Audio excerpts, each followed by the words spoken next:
That's an interesting question. I think it's a kind of like state of openness, being open to always new possibilities. But the first thing actually really is a clarity of who you are, because you may not never know your right partner if you're confused about yourself. You have to really know exactly what it is that you're searching for, and then at the same time willing to let it go.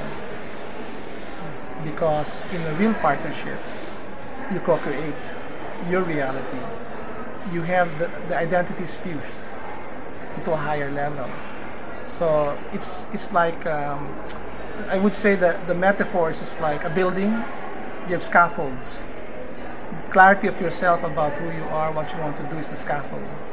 You meet the other person. If you have a scaffold that you don't want to change, there's no relationship. What you'll do is you'll try to fit the other person into your scaffold. It cannot be that way. Is there any point where you in life where you really know that is the right partner? That's a very difficult question to answer, because it would seem to always be that this is the right partner for that moment. So the question is really, how do you co-evolve? That is more the essential part. Because in the beginning, I see, because going back to our earlier discussion of this essential self is infinite. So the right partner is basically a kind of set of conceptions that are fairly limited to a very specific set of time.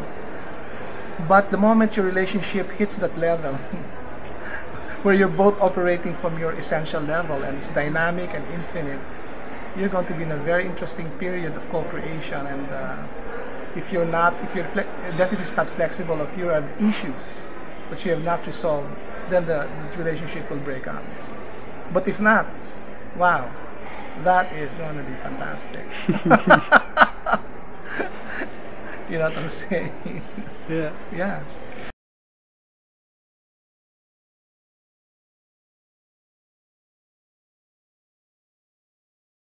Oh yeah, that is it. Because really, I mean, that's another way of saying that the universe is creative. That's love. It's really the deep interconnectedness of things, to be able to communicate in the other, and that's what that authentic experience is all about. Ultimately, it's love. I mean, when you reach there, because it's this interconnection with all things of existence, and it's the power that actually can heal all the separations. Yeah.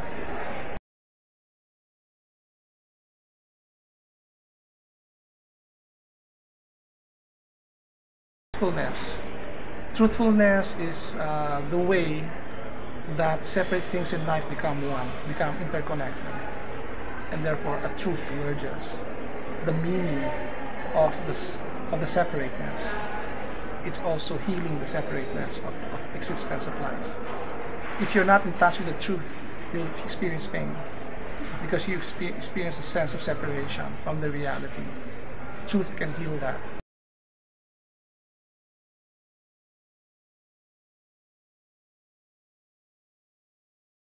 Sexuality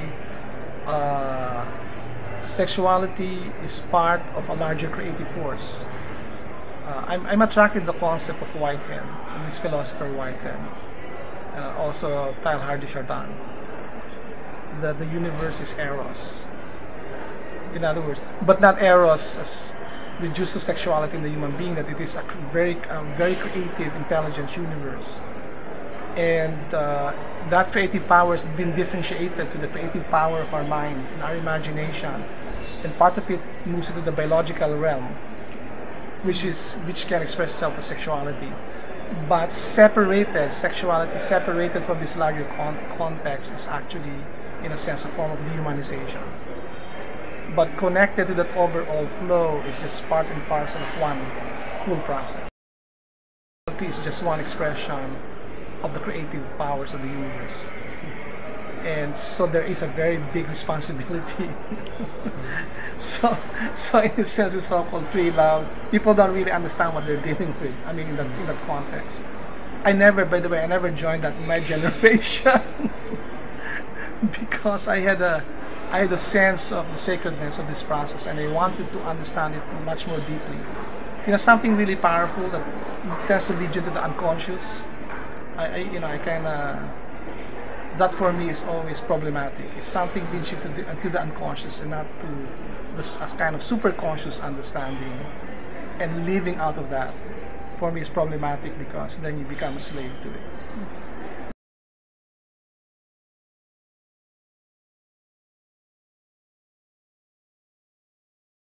Children as a kind of really, in a sense, a product of this authentic love. I mean, it's a natural means.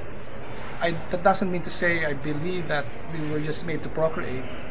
No, but to actually place the procreation process in this larger context of this creativity, where a real human being is produced out of the deep basis of love.